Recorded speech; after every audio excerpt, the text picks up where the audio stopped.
है, बहुत बार हमने देखा पेपर में आ रहा है। ये क्वेश्चन आप कर लोगे, आपको सारा क्लियर हो जाएगा। पहले समझिए आप लोग सबसे पहले एक सर्कल होता है क्या है। हमने बोला एक सर्कल है, बोलते हैं उस सर्कल के अंदर ना कुछ डिग्री का एंगल बन रहा है। उन्होंने बोला कितने डिग्री का एंगल बन रहा है, उन्होंने बोला बताएंगे नहीं, ये आपके लिए खुद पता करिए। मैंने कहा अच्छा। उन्होंने बोला लेकिन ये जो घड़ी है ना आपकी, जो सर्कल है, इसमें सुई पहले किस पे थी, 12 पे थी। 5 मिनट बाद बच्चों सुई कहाँ पहुंच जाएगी, तो उन्होंने बोला सुई 5 मिनट कहाँ पहुंच जाएगी बच्चों, 1 पे पहुंच जाएगी। मैंने कहा हाँ भाई, तो इतनी दूरी में कितने नंबर होते हैं सर, 5 मिनट होते हैं। थीटा क्या होगा बताओ, थीटा कैसे फाइंड करें। तो हम कहेंगे सर पूरा गोला कितने का होता है, 360 का, लेकिन 1 घंटे में कितने मिनट होते हैं बच्चों, 60। तो सर 60 से काट दो, कितना आया सर 6। मतलब 1 मिनट में कितनी डिग्री घूमती है सुई, 6 डिग्री। और हमें कितने मिनट का बताना है बच्चों, सर 5 मिनट का। तो 5 6 30, मतलब 5 मिनट में सुई कितने डिग्री का एंगल बनाती है बच्चों, 30 डिग्री का। बस यही पेपर में आपको फाइंड करना है। दोबारा सुनेंगे, बोलते हैं एक घड़ी है भाई, एक घड़ी 5 मिनट में कुछ एंगल बनाती है। कहते 5 मिनट कितना एंगल बनाएगी, यही नहीं समझ आ रहा था कि 5 मिनट एंगल कितना बनाएगी। तो मैंने कहा पूरा कितना है, पूरा 360 का है, और 60 मिनट में कितने डिग्री का एंगल बनता है बच्चों। तुमने फाइंड किया तो पता चला 1 मिनट किसके बराबर आया, 6 डिग्री का। 1 मिनट किसके बराबर आया, 6 डिग्री का। सर 5 मिनट कितने डिग्री हो गए, 30 डिग्री। अब हमें क्या बताना है बताओ, एरिया। क्या वो फाइंड करना है बच्चों, एरिया। तो मैंने बोला रेडियस दिया हुआ है क्या, अब आपको रेडियस दिया और ना दिया, आपको एरिया बोला गया बच्चों। सबसे पहला काम है आपको फॉर्मूला लिखना। पेपर में आपको मार्क्स मिल जाएंगे अगर आपको फॉर्मूला याद है। फॉर्मूला लिख दिया, सर अब मुझे पता है रेडियस कितना दिया हुआ इसका, 7। 14 दे देते तो 14 रख देते, सिंपल था फॉर्मूला। थीटा रखा कितना, 30, 360 गुणा में 22/7, और रेडियस क्या था 7 गुणा 7। इसको आप लोग हल कर पाएंगे, 7 से 7 कटेगा, बचा 1, 0 से 0 कट गया, 3 से 36 कटेगा, कितना बचा है 1/12। 1/12 गुणा में कितना आ गया बच्चों, 22 गुणा में 7, 22 से कितना हो, चलिए इसे काट देता हूँ 2 से, 11 आ गया, कितना आ गया 6, 77/6, ये सेंटीमीटर स्क्वायर आपका एरिया आ गया। कुछ बच्चे बोलते हैं सर पॉइंट में, मिक्स सेक्शन में, जैसे आप बनाना चाहो वैसे कर सकते हो। अगर किसी को लगता है मिश्रित में छोड़ना है तो मिश्रित में छोड़ दीजिए, किसी को लगता है डेसिमल में जाना डेसिमल में छोड़ दीजिए। आपका ये एरिया आ गया। एक क्वेश्चन और बताऊंगा, ठीक है, वो क्वेश्चन भी पेपर में आएगा ही आएगा, सुन लो बस, समझ लो, आ जाएगा। बोलते एक सर्कल है, बोलो ठीक है, कहते एक राइट एंगल बन रहा है, राइट एंगल कितने डिग्री होगा बच्चों, बस ये नहीं पता था बच्चों को, और बच्चे फेल हो जाते हैं। सुनिए राइट एंगल कितने का होता है बताइए, जल्दी बताइए मुझे। सब बहुत अच्छे, राइट एंगल कितने का होता है बच्चा, 90 डिग्री। तो थीटा हमारा कितना हो गया, 90। ये जिसको समझ आएगी उसको सारी बात समझ आ जाएगी। उसके बाद बोलते हैं इसका रेडियस जो है वो कितना है, 10 है।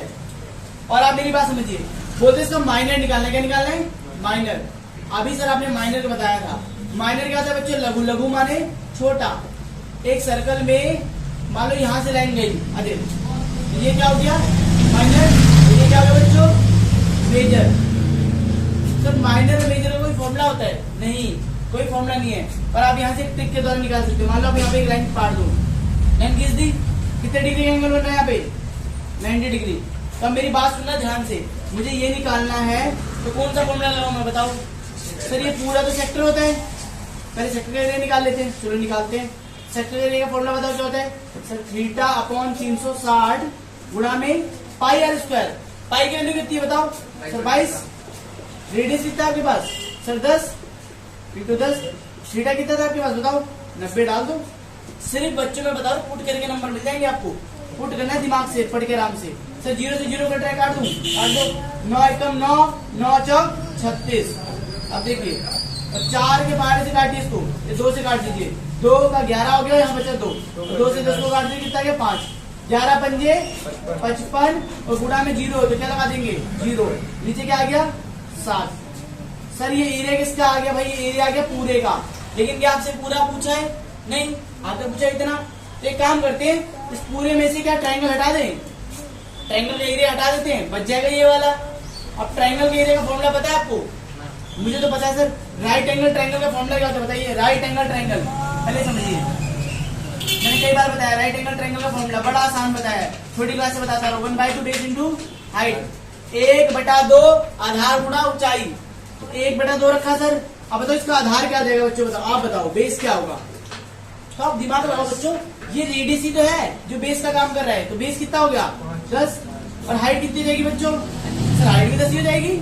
बहुत अच्छे, तो यहाँ लगा दो 10 गुना 10, 0 से कटिएगा कितना बचा 5, 5 दामा 50। आपके ट्राइंगल का एरिया कितना आ गया बच्चों? 50 आ गया। अब आप कहेंगे सर सेक्टर में से क्या माइनस कर देता हूँ? ट्राइंगल, तो क्या बच जाएगा? माइनर। ट्राइंगल दोबारा नहीं, सेक्टर में से क्या आ गया? ट्राइंगल, तो क्या बचा? माइनर। सर सेक्टर कितना है? 550/7 माइनस 50 क्या आएगा बताइए? इसको माइनस कर दीजिए, आपको क्या आ जाएगा बच्चों? माइनर। तो माइनस करना आता है किसी को? ये दो तरीके से, पहला एक डेसिमल में, दूसरा आपके पास क्या तरीका है? अपना एलसीएम लेके जुगाड़, है ना।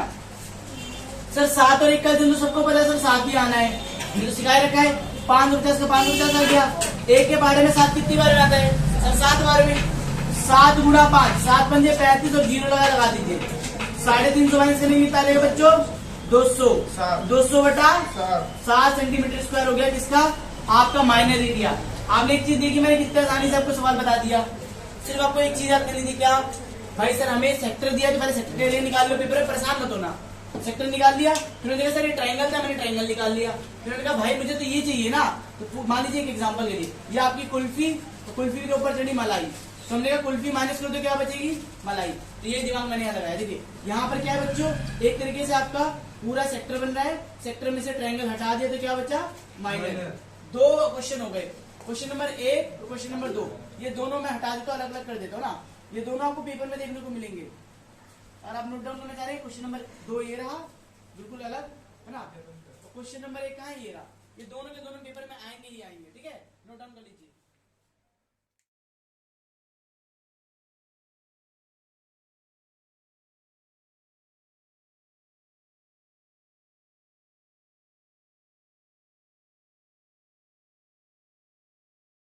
चलिए बच्चों देखते हैं अब माइनर और मेजर होता है क्या है। मैं आपको क्वेश्चन दूंगा और आप समझ जाएंगे। ये बोला, और गोले में क्या लेंगे बच्चों? बिंदु। ये बिंदु को क्या बोलते हैं? सेंटर में पड़ा हुआ है। अब मान लीजिए ऐसी लाइन खींच दी, तो क्या बन जाएगा बच्चों आपका? रेडियस। अब मान लीजिए रेडियस आपको आसान दे देता हूँ 7, लेकिन पेपर में पूछा माइनर निकालो, क्या निकालना है? Minor segment. अब सुनिए, माइनर सेगमेंट और मेजर सेगमेंट होता क्या है? एक मिनट दोबारा कर देता हूँ। माइनर सेगमेंट और मेजर सेगमेंट। अब देखिए दोबारा सुनिएगा, माइनर को मैंने बताया सर लघु, है ना, और मैंने मेजर को क्या बताया आपको? बताइए, दीर्घ। 2 वर्ड बताए हैं, क्या याद करेंगे इसको? माइनर और मेजर। अगर लघु लिखा हुआ है ना, ठीक है, एक चीज और सुनिए, सेक्टर को क्या बताया था मैंने? सेक्टर को बताया था बच्चों त्रिज्या खंड। त्रिज्या खंड जो है ना, इतना इंपॉर्टेंट वर्ड है, समझ जाएंगे आप। देखिए एक अगर सर्कल है, उसमें ये बन रहा है, जैसे क्या बोलेंगे? सेक्टर। क्या बोलेंगे इसे? सेक्टर। कोई भी सेक्टर हो सकता है, चाहे सेक्टर 24, 23, 25 है ना, वो वाला सेक्टर। यहाँ पर क्या होता है? ये है माइनर, इसे क्या बोलेंगे? माइनर। और इसे क्या बोलेंगे? मेजर। समझ पाए आप? सर लेकिन माइनर और मेजर का फॉर्मूला होता है क्या? तो माइनर और मेजर का कोई फॉर्मूला नहीं होता बच्चों, कोई फॉर्मूला नहीं है। लेकिन मान लीजिए ऐसा बना दे, अब इस क्वेश्चन देखिए, ये क्वेश्चन बहुत इंपॉर्टेंट होने वाला है आपके लिए। अब मान लीजिए दिया हुआ आपको 7, ये भी दिया 7, तो ये कितना हो जाएगा? ये भी दिया 7, मान लेते हैं। आप बोलते हैं सौरभ ये निकालो, क्या करोगे? तो हम सबसे पहले क्या सिखाए आपको? ये बोला गया कि इक्विलेटरल ट्रायंगल है, क्या है ये? अच्छा इक्विलेटरल ट्रायंगल होता है क्या बताओ? इतना बता दो बस, मैं सब बता दूंगा। इसकी तीनों भुजाएं बराबर होती है, बहुत अच्छी। 7, 7, 7, तो उसके कोण कितने डिग्री के होते हैं बताओ बच्चों? बराबर। नहीं नहीं नहीं नहीं, बराबर तो होते हैं, कितने डिग्री के होते हैं? 60, 60, 60। ऐसे आवाज आनी चाहिए, 60, 60, 60। अब बच्चों पहले 160 है, इस साइड में 160। नहीं, वो ये निशान है, एंगल का निशान है, समझे? 60, 60, 60। थीटा कितना हो गया हमारे लिए बच्चों? 60। क्या हम एरिया निकाल सकते हैं? पहले सेक्टर का एरिया निकालेंगे, फिर सेक्टर में से क्या माइनस करेंगे बताओ बच्चों? ट्राइंगल। तो क्या बच जाएगा? माइनर। ठीक है, लिखिए इसका फॉर्मूला लिखिए। अब यहाँ पर क्या लिखेंगे? अगर हमें निकालना हो माइनर सेगमेंट, मैंने फॉर्मूला बना दिया, आप भी फॉर्मूला बना लीजिए मेरे साथ। माइनर सेगमेंट निकालना तो क्या लिखेंगे बच्चों? Area of sector minus area of triangle. Area of sector में से क्या माइनस कर दोगे? Area of triangle. त्रिज्या खंड में से त्रिभुज का क्षेत्रफल घटा दो, एरिया ऑफ ट्राइंगल। अब आप मुझे बताइए कि इक्विलेटरल ट्राइंगल का एरिया का फॉर्मूला क्या होता है, ये बता दीजिए बस।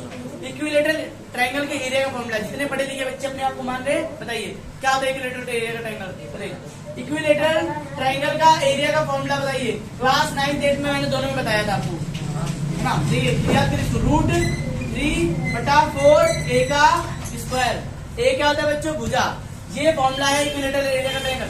और ये गारंटी के साथ बोल रहा हूं मैं, ये क्वेश्चन आता ही आता है, इससे मिलते जुलते क्वेश्चन आते ही है जहां पर ऐसा फॉर्मूला लगाना होता है। बच्चे बेसिक करके आते हैं, बेसिक क्या करके आते हैं सर, यही वाला फॉर्मूला याद करके आते हैं बस, थीटा 360 पाई आर स्क्वायर। अब वो पेपर में ढूंढते रहते हैं आर क्या है, पाई क्या है ना, ये सब ढूंढने की जरूरत नहीं है। पहले आपको वहां पर ही फाइंड करना पड़ेगा, निकालना है क्या, जैसे यहाँ पर निकालना था क्या, माइनर। तो मैंने बनाया area of sector, area of sector का फॉर्मूला में पता है थीटा 360 और बहुत अच्छे। एरिया ऑफ ट्रायंगल फॉर्मूला क्या है बताइए। तो मैंने दिमाग लगाया कौन सा ट्रायंगल है, इक्विलेटरल, तो लगेगा रूट 3/4 a स्क्वायर। सर अगर राइट होता तो 90 डिग्री वाला तो क्या लगाते, 1/2 बेस इंटू। ये दिमाग आपके पास आना चाहिए, ये बुद्धि चलेगी तभी आपको क्वेश्चन होगा। हमने लगाया रूट 3/4 a स्क्वायर। बस अब आपको वैल्यू पुट करनी है, बच्चे लिखेंगे नहीं, वैल्यू बताएंगे। थीटा कितना है हमारे पास 60, 360, पाई की वैल्यू डाली 22/7। रेडियस कितना है बच्चों 7 गुणा 7। सर 2 बार क्यों लिखा, क्योंकि स्क्वायर लगा था। Very good. रूट 3/4, ए की वैल्यू कितनी दी है बच्चों, सर ए क्या है, ए मतलब क्या होता है साइड। ए कहां पर है बताओ, साइड कहां पर है, हमारी भुजा क्या दी है 7। सर बहुत अच्छे, ट्राइंगल की भुजा भी 7, रेडियस भी क्या हो गया 7। सर आपको कैसे पता रेडियस 7 होगा, मैंने आपको बताया था किसी भी सर्कल में सेंटर से कोई लाइन जा रही है तो क्या कहलाएगा रेडियस। समझे कि नहीं समझे, तो 7 गुना यहाँ पर भी 7। अच्छा एक चीज बताइए, क्या इस 0 से 0 काट सकते हैं, इससे 2 काट से क्या दे 1/6। सर 7 से 7 भी कट रहा है, काट दो बहुत अच्छे। बचा है क्या 22 सत्ते 154 भी कट रहा है, 22 सत्ते 154 है ना। एक बच्चे और जवाब आए, इसको हम इससे काट भी सकते हैं, 2 से काट दे कितना है 3 है, इससे काट दे कितना है 11। तो ऐसे भी लिख सकते हैं सर 11/70/3। बहुत अच्छे। अब यहाँ पर कैसे सॉल्व करेंगे ये बताइए मुझे। तो सर यहाँ पर तो रूट लगा हुआ है, रूट तो मुझे आता नहीं है, मुझे भी नहीं आता भाई, क्या करें। तो 7 इतना तो मुझे पता है, 7 क्या देगा 49। सर रूट 3 की वैल्यू क्या होती है, देखिए पेपर में आपको गिवन देंगे कि रूट 3 की वैल्यू बच्चों होती है 1.73। अगर ये ना दिया हो तो सर क्या करें, तो बेटा रूट को रूट में ही छोड़ दें, क्योंकि रूट आपसे हल होने वाला नहीं है, और उसे अगर आप हल करने बैठे तो आपका पेपर वही निकल जाएगा, दूसरा क्वेश्चन होगा ही नहीं। उतना ही करें पेपर में जितना आप हल कर पा रहे हैं। कहीं क्वेश्चन इतनी कठिन बन गई कि डिवाइड ही नहीं हो रहा है, तो बच्चे डिवाइड करने में ना लगे रहे, आधे से मार्क्स के चक्कर में आप पूरा मार्क्स खो देंगे, और जो पीछे का टाइम है क्वेश्चन वो भी चला जाएगा। अब मान लीजिए रूट 3 की वैल्यू दी आपको, कितनी दी है बताइए, कितनी दी है मैंने 1.73। सर क्या यही वैल्यू होती है, हाँ भाई यही होती है रूट 3 की वैल्यू 1.73। खुद कर देता हूँ, आगे सॉल्व करके आप लोग खुद कमेंट करेंगे, इतना ऑप्शन आपके लिए दिया मैंने, ठीक है। एलसीएम लेना सिखाया था, पहले गुणा करिए फिर एलसीएम लेके कमेंट करेंगे। Thank you.